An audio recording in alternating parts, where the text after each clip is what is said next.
Hello दोस्तों, welcome to my YouTube channel. दोस्तों, आज मैं बताऊंगी सबसे बेसिक डॉक्यूमेंट के बारे में जो सबसे बहुत ज़्यादा इम्पॉर्टेंट है। मेन अपना ओपीडी रजिस्टर, क्योंकि बहुत से सीएचओ ओपीडी रजिस्टर में भी कुछ मिस्टेक्स कर रहे हैं। उन्हें पता नहीं है एक्चुअल में ओपीडी लिखने के बाद समरी भी लिखनी होती है या क्या क्या पॉइंट हैं जो हमें उस पर शो करने रहते हैं ओपीडी रजिस्टर में। तो वही आज मैं बताने वाली हूँ कि ओपीडी रजिस्टर में क्या क्या गलतियाँ आपके द्वारा की जा रही हूँ, कैसे इन्हें सुधारा जा सकता है। तो इसी पर चर्चा करेंगे और बताएंगे किस तरीके से आपको ओपीडी लिखनी है। ओके, चलिए स्टार्ट करते हैं। चलिए दोस्तों, स्टार्ट करते हैं। ओपीडी रजिस्टर को देखते हैं। तो जैसा कि दोस्तों आप देख रहे हैं, इसी तरह से आप फॉर्मेट बनवाएं तो बहुत बेहतर रहेगा, क्योंकि ये फॉर्मेट से आपको सारा डेटा इसमें लिखने को मिल जाएगा और आप इजीली बता भी पाएंगे। तो सबसे पहले इसमें आपका डेली रजिस्ट्रेशन नंबर है, then old registration number, date, patient name, mobile number, address, age, sex, sign and symptoms, treatment, NCD screening करोगे जो वो पॉजिटिव नेगेटिव है ना, और टीवी सस्पेक्टिव केस, ई संजीवनी है ना, और रेफ़र, सारे कॉलम इसमें आ गए हैं। तो आप इस तरीके से पूरा डेटा इस पे लिख सकते हैं। अगर आपका ये ओपीडी रजिस्टर अगर पूरी तरह से मेंटेन कर रहे हैं आप, तो आपको सारे रिकॉर्ड बनाने में बहुत ही आसानी होगी। कैसे? सबसे पहले आप क्या करेंगे, सीरियल नंबर है ना, ये डेट वाइज डलेंगे। जो डेली की ओपीडी है मतलब डेली में ही ख़त्म, नेक्स्ट डे फिर 1 से स्टार्ट होगा। इस तरीके से आपको ये daily registration number, old registration number same वही चलता रहेगा जो एक बार स्टार्ट हो गया आखिरी तक चलने वाला है। नेक्स्ट डेट आ जाएगी, पेशेंट का नाम, मोबाइल नंबर बहुत इंपॉर्टेंट है तो लिखना ज़रूर, एड्रेस, एज एंड सेक्स। फिर आ जाएगा आपका साइन एंड सिम्टम, क्या बीमारी है वो लिखिए आप, है ना, क्या प्रॉब्लम है, क्या सिम्टम्स हैं। फिर आप ट्रीटमेंट लिखो, तो ट्रीटमेंट में मेडिसिन, तो मेडिसिन जो लिखेंगे उनको मतलब कितने बार देना है, कितने दिन के लिए दे रहे हैं ये ज़रूर मेंशन करें, क्योंकि वो लोग चेक करते ही हैं, है ना। तो कितने बार दे रहे हैं, बीडी ओडी जो भी दे रहे हैं वो एंट्री करना, और कितने दिन के लिए दे रहे हैं वो भी इसमें एंट्री करनी पड़ेगी आपको।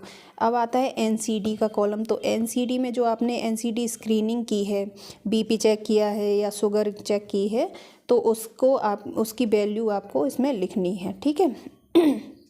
टीवी की जांच नहीं हुई है तो आप छोड़ सकते हैं। बाकी ई संजीवनी आपने की है, यस या नो, तो की है तो यस कर दो, और ई संजीवनी इसमें आप आईडी लिख देना, पेशेंट आईडी और क्लाइंट आईडी। तो इससे आपको पूरे दिन का पता रहेगा कि इस पेशेंट की आपने ई संजीवनी की है, ठीक है। और लास्ट में है फिर रेफ़र का, अगर रेफ़र करते हो तो इस कॉलम में आप दिखा सकते हो, रेफ़र टू सीएससी या पीएससी, जहाँ भी आप रेफ़र कर रहे हैं। अब मेन आपको लिखना कैसे है पूरा समरी, तो ऐसे लिखना है, टोटल ओपीडी आपकी 14, मेल कितने हैं पेशेंट वो, फीमेल, और एनसीडी आपने दिन भर में कितनी की है स्क्रीनिंग वो, और टोटल ई संजीवनी कितनी हुई है। तो इस तरीके से दोस्तों आपका डेली का डेटा मैनेज रहेगा, और आपको बाकी रिकॉर्ड बनाने में, क्योंकि मेनली क्या होता है कि ओपीडी रजिस्टर जो है वही अच्छे से नहीं बन पाता है, तो जिस वजह से बाकी रिकॉर्ड में भी परेशानियां आती हैं कि डेटा कहाँ से उठाएं, और अगर डेटा मर्जी से चढ़ा रहे हैं तो वो ओपीडी में मैच नहीं हो रहा और कहीं एनसीडी में मैच नहीं हो रहा। तो मोस्टली यही प्रॉब्लम्स आ रही हैं कि डेटा मैच नहीं हो रहा। तो मैच करने का सबसे अच्छा तरीका यही है कि ओपीडी रजिस्टर को अच्छे से मेंटेन किया जाए।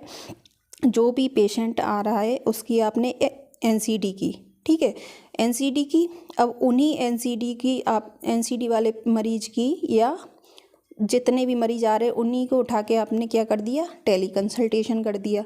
तो ऐसे करके आपका ओपीडी, एनसीडी और ई संजीवनी सब का डेटा मैच कर जाएगा। अब इसी में से रेफरल पेशेंट हैं तो वो रेफर वाले रजिस्टर में चढ़ा दो, टीबी पेशेंट भी आएंगे इसमें तो वो टीबी स्क्रीनिंग में चढ़ा दो। तो ऐसे आपका दोस्तों सारा डेटा मैच हो जाएगा ओपीडी से बाकी अदर रजिस्टर में।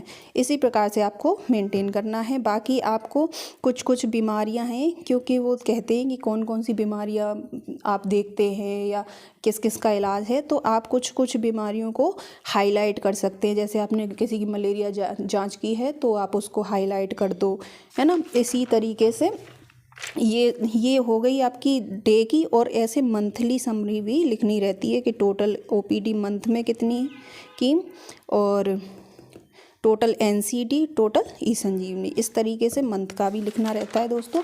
तो आप ये जो अलग अलग बीमारियां हैं या कुछ रेफ़र की हैं उन्हें आप हाईलाइट भी कर सकते हैं इस तरीके से। ओके दोस्तों, जानकारी अच्छी लगी हो तो लाइक कर देना। Thank you.